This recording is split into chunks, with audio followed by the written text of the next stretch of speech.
This program is brought to you by Link TV for educational and non-commercial use only. Israel's offensive on Gaza enters its third week. Demonstrators around the globe pour into the streets to condemn Israel. In the Arab world, demonstrators also protest their own governments. Are some Arab regimes conspiring with Israel against Hamas? Answers to these questions and more on Link TV's Mosaic Intelligence Report. With the Israeli offensive on Gaza dragging into its third week, demonstrators around the globe have been pouring into the streets, expressing their outrage against Israel's indiscriminate bombardment of residential neighborhoods in the Gaza Strip. In the Arab world, demonstrators have also turned their anger towards their leaders. They have been demanding the expulsion of Israel's ambassadors from Egypt and Jordan and the opening of the borders between Egypt and Gaza. In Egypt, the largest Arab country, demonstrators carried placards demanding to stop the Gaza Holocaust and Gaza forgive us. Along with the images of bloodied children, scenes of destruction and carnage in Gaza, debates on Arab disunity have increased in the Arab media. The Arab public and opposition groups have been vocal in criticizing their own governments for not doing enough to help the people of Gaza. When Venezuelan President Hugo Chavez expelled Israel's ambassador from his country over its onslaught on Gaza, a Kuwaiti Islamist MP called for moving Arab League headquarters from Cairo to Caracas. He added that the Venezuelan President Hugo Chavez has proved that he was more Arab than some Arabs. Cobardes, asesinos, deberían llevar a la Corte Penal Internacional al presidente del Estado de Israel, que es el responsable directo de estos crímenes de lesa humanidad contra mujeres, niños, hombres inocentes. Since Hezbollah emerged victorious in the Arab street in the aftermath of the Israeli war on Lebanon during the summer of 2006, so-called moderate countries such as Egypt, Saudi Arabia, and Jordan were heavily chastised for their role in criticizing Hezbollah and its leader Sayyid Hassan Nasrallah for provoking the war with Israel.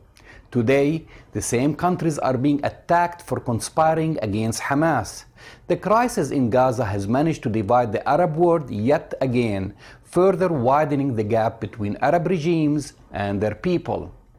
Rumors have also been floating of Egyptian collusion with Israel. One circulated article claims that 2 days before Israel's invasion of Gaza, Israel's Foreign Minister Tzipi Livni visited Cairo and met with President Hosni Mubarak. There, Livni told Mubarak of the attack on Gaza and got Mubarak's approval for a rapid surgical operation aimed at overthrowing Hamas and clearing the way for the return of Mahmoud Abbas and his men.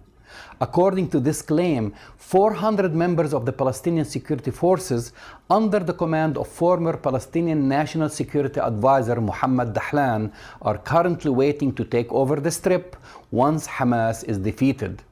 King Abdullah of Jordan has also warned that there is a conspiracy being concocted against the Palestinian people, their future, and right to establish their independent state. Conspiracy? No way.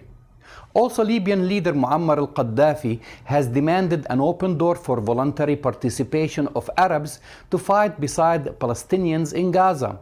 Qaddafi urged Arab countries to reactivate their common defense treaty to face the Israeli aggression on the Gaza Strip, saying that any Arab country victim of any aggression should be defended by all Arabs who must fight beside it, which is in accordance with the legality of international law. Right.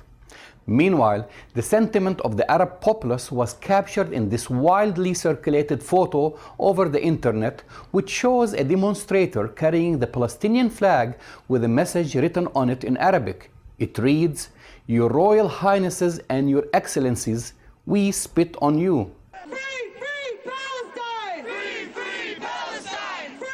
By the way, did I mention that here in the United States, Arab Americans in solidarity with Gaza have been boycotting Starbucks? For the last couple of weeks, internet conspiracy theorists have been spreading a story that Starbucks is funding the Israeli attacks on Gaza. I'm Jamal Dajani for the Mosaic Intelligence Report. To learn more about this program or to share your thoughts, visit us at linktv.org/MIR. You can also read my Gaza reports on the Huffington Post.